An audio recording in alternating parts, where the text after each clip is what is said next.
Hello and welcome to the Dan, and Not Dan Sports Show. I'm your host, Professional Dan, and we're back after computer difficulties prevented us from putting up a show last week. Meticulous Dan, the floor is littered with scribbles that look like some sort of chain with NFL teams as links, or perhaps some kind of maze. What are you working on? It's related to something I developed a while back called the Natural Power Rankings.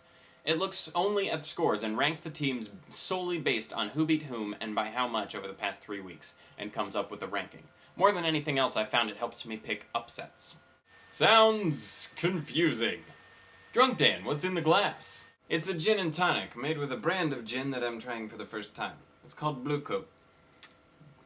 It's a lot like Bombay Sapphire, but more pretentious because you probably haven't heard of it. Not Dan! Is it your birthday today? No, that's kind of a strange question. Why would you ask? Because it's my birthday. And, of course, Drunk Dan's and Meticulous Dan's. And we all drew names to exchange presents. Meticulous Dan, whose name did you draw? I drew your name, Professional Dan, and I got you a new tie. Here you go, check it out. Ooh, snazzy! Drunk Dan? I drew Meticulous Dan's name, and I whipped him up a little something. Here you go, man. It's a lemonade tinny. Or a martini lemonade. Take your pick.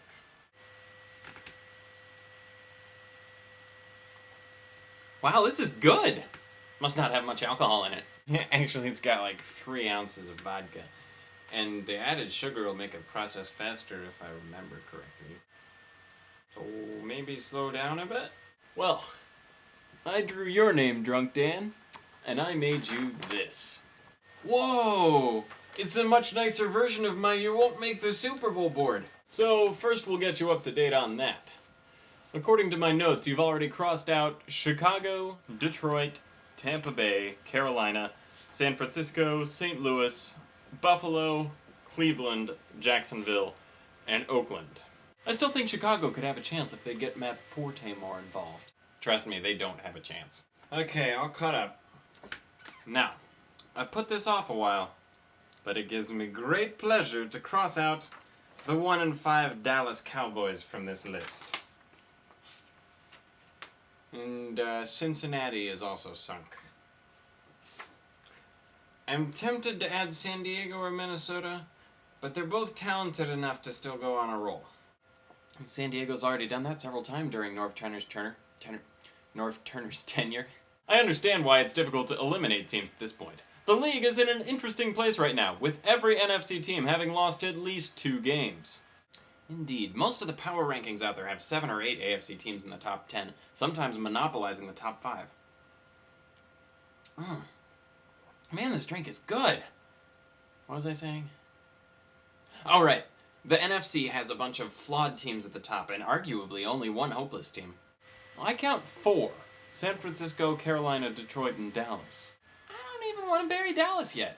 I agree with Drunk Dan that they've kissed the Super Bowl goodbye, but they have the talent to turn and make a run at the playoffs like the Titans did last year. Detroit, if it gets Matthew Stafford back healthy, and he stays healthy, could still compete in a weak-looking NFC North. But the 49ers?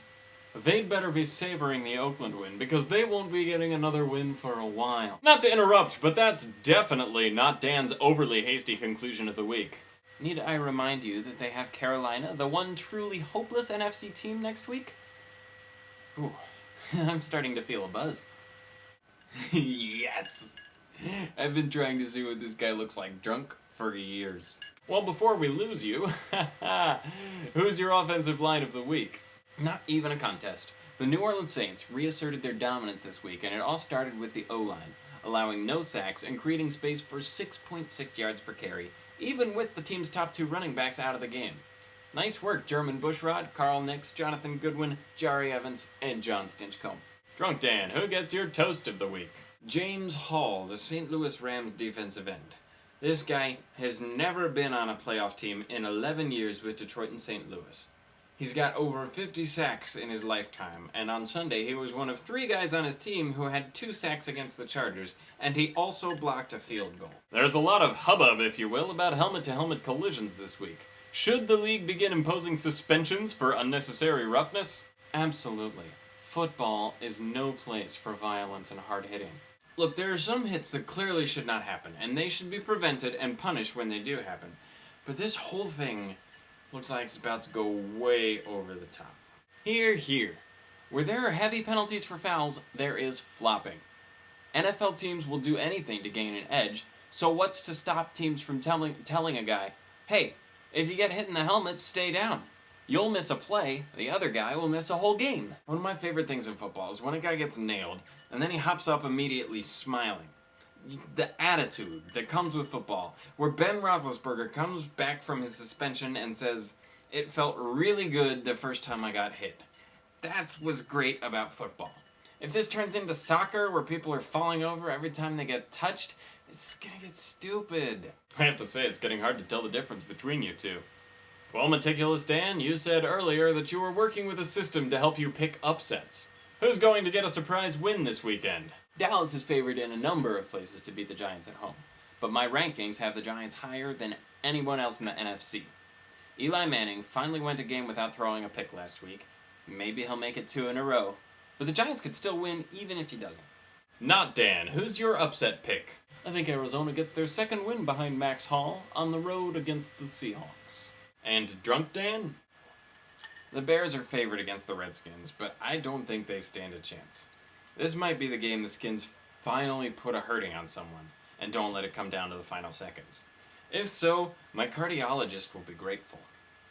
In college football, how many undefeated teams will fall this week? I think we could see as many as 2 fall. Seeing as how Missouri is playing Oklahoma and LSU is playing Auburn, it'd be pretty hard for only 1 to fall. Missouri's undefeated? I know, right? Not after this week. I also think Northwestern knocks off Michigan State. But only because I used to live in Evanston. Yeah, I don't see that happening. However, I do like Nebraska to beat Oklahoma State. And for the record, I see Auburn killing LSU. Turning to baseball, who's been watching the ALCS and NLCS?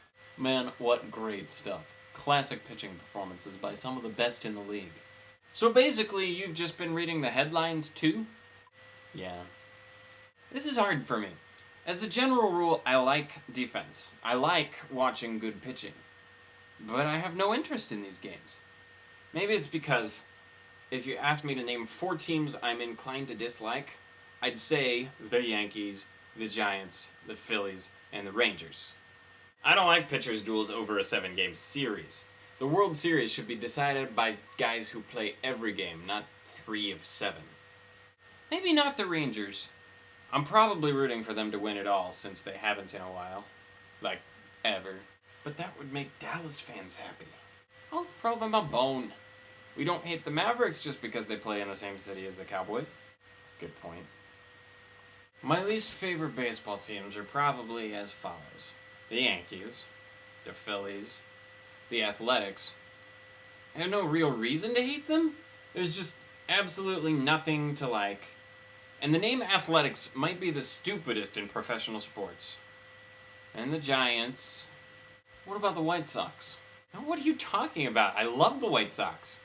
No, I mean as a stupid name. Alright, yeah, both Sox have stupid names. The stupidest names in all of professional sports are as follows.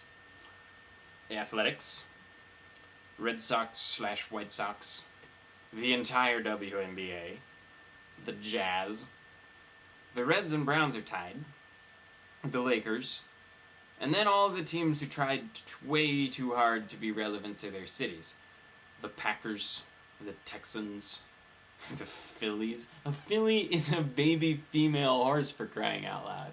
I think we're gonna have to cut you off there, Meticulous Dan. We're out of time, and you seem to be getting carried away. This episode of the Dan, Not Dan Sports Show was not brought to you by Miller Lite, who wants you to drink the light beer with taste, but not the beers with real actual taste. It's a fine line. On behalf of Not Dan, Drunk Dan, and other Drunk Dan, I'm Professional Dan saying thanks for watching.